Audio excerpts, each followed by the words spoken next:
அதிமுக ஊழல் இல்லையா? காட்டு. இல்ல எல்லாம் ஊழல். இயற்கையை கொள்ளடிக்கிறது நிறைய நடக்குது. அது அது நடக்குது. இது கண்ணுக்கு தெரிஞ்சு நடக்குது. அது கண்ணுக்கு தெரிஞ்சு நடந்துச்சா? மலையை சொல்றது கண்ணுக்கு மலையை சொன்னா அது இயற்கை எல்லாருக்கும் மக்கள் வேலை செஞ்சாங்க. அதுல அண்மை சொன்னோம். இல்ல மணல் கிருஷ்ணகிரி எல்லாம் இப்ப மணல் கடத்தி இது விற்கிறாங்க. எங்க பெங்களூருக்கு கடத்துறாங்க. இப்ப கடத்துறாங்க. யார் கடத்துறது? திமுக கவர்மெண்ட் தான் கடத்துது. இப்ப இல்ல, அது காலகாலமா நடந்துட்டு காலகாலமா நடக்குது. திமுக கவர்மெண்ட் தான் இப்ப 4 வருஷமா. ஏன் தடுக்கல? அவங்க பண்ண மாட்டாங்க. எல்லாருமே அதிமுக ஆட்சி போது மக்கள் நல்லா இருந்தாங்க. மணல் ஏற்றினாங்க. 8000 9000 லோடு கொடுத்தாங்க. வீடு கட்டினாங்க. இப்ப டெஸ்ட் என்ன வேலை தெரியுமா? எல்லாமே அதிகமாயிடுச்சு.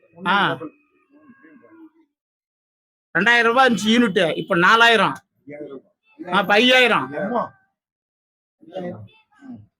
பாத்ரூம் நவீனமான பாத்ரூம்ன்றாங்க. அந்த பாத்ரூம் ஏற விட்டாங்க. பாலக்கோடு பாத்ரூம் இப்போ கரெக்டா 1 வருஷம். அதை பத்தி எதுனா கண்டுக்கிறாங்களா? அது பில்லு ஆசோ இல்ல பில்லு கொடுத்தாங்களோ இல்ல வாயில் போட்டுக்கிறாங்களோ இன்னும் இது மட்டும் தெரியல.